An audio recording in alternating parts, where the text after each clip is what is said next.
Selamat pagi buat seluruh anak didik kami.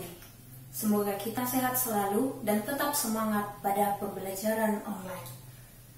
Materi kita pada pagi hari ini adalah mengenai cermin datar. Di sini Ibu mempunyai sebuah cermin.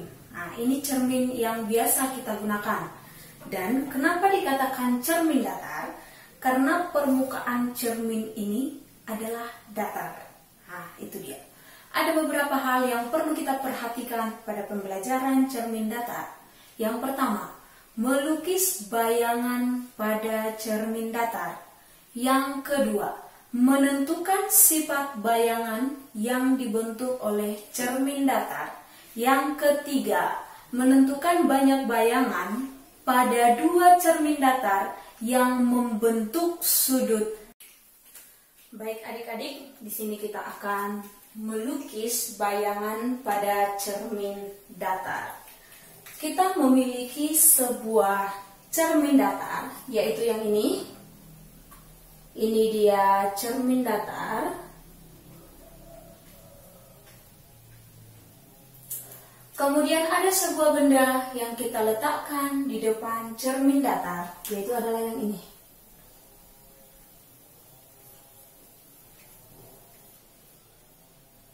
Baik, kemudian kita akan melukis sinar pada cermin datar.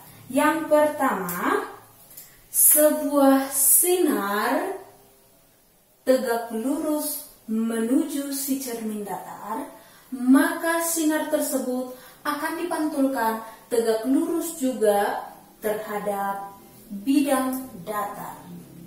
Kemudian perpanjangan dari sinar pantulnya akan kita gambarkan.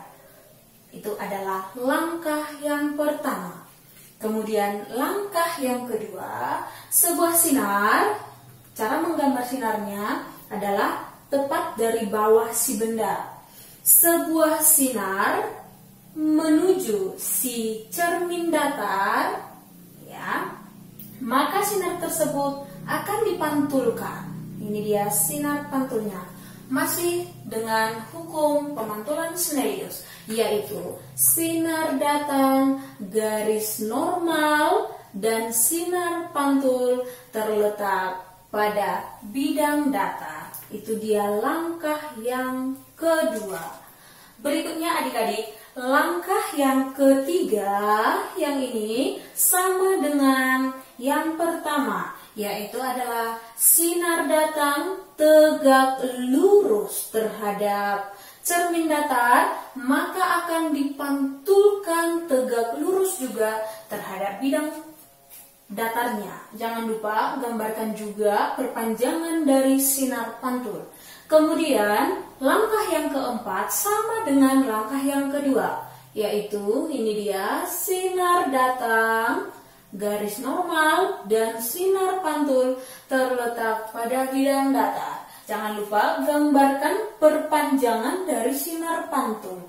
Oke adik-adik, di sini kita sudah melihat ada titik atau perpotongan yang dibentuk oleh perpanjangan dari sinar pantul yang pertama dengan yang kedua, yang ketiga, dan yang keempat. Nah, di mana titik-titik itu kalau kita gabungkan seperti ini. Ini. Oke. Itulah yang menjadi bayangan pada cermin datar. Bagaimana adik-adik? Bisa dipahami? Baik adik-adik, di sini kita akan melanjutkan kembali sifat bayangan pada cermin datar. Kalau kita perhatikan, ini adalah bendanya, kemudian ini adalah bayangannya. Jadi sifat bayangan yang terjadi adalah, kita lihat yang pertama, bayangan yang dibentuk adalah maya.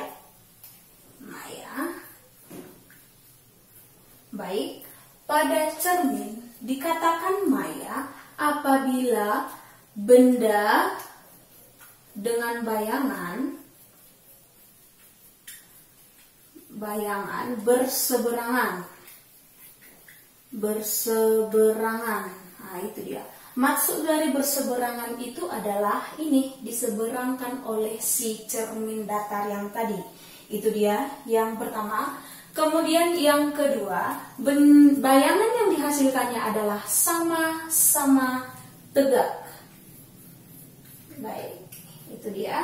Berikutnya yang ketiga, jarak si benda terhadap cermin sama dengan jarak bayangan terhadap cermin. S sama dengan S aksen. Kita tulis di sini jarak benda atau tadi S sama dengan jarak bayangan. Kita buat dia S aksen. Kemudian yang keempat adalah tinggi si benda sama dengan tinggi bayangan.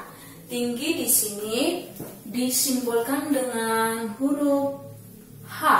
H sama dengan H aksen. Oke. Tinggi benda atau H sama dengan tinggi bayangan. H aksen.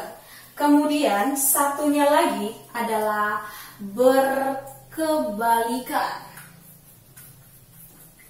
Maksud dari berkebalikan ini adik-adik, apabila kita bercermin, misalnya seperti ini kita bercermin, di sini adalah telinga kanan, tapi seolah-olah yang terlihat di bayangan itu adalah telinga kiri. Itu dia artinya berkebalikan adik-adik.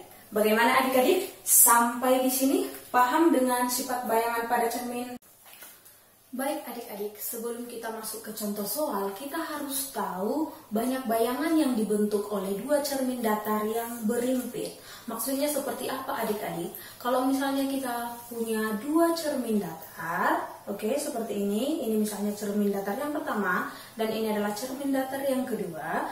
Kemudian ini adalah sudut yang dibentuk oleh dua cermin itu. Kita bisa mengatur sudut yang dibentuk. Kemudian kita letakkan sebuah benda di depan cermin datar, maka kita akan bisa menghitung berapa banyak bayangan yang dibentuk oleh si cermin datar.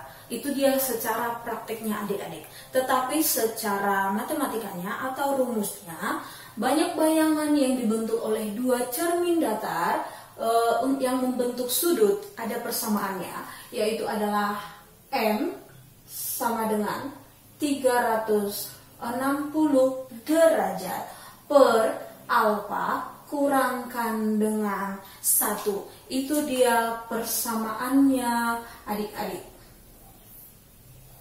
Kemudian kita akan membuat keterangannya. N itu adalah banyak bayangan yang dibentuk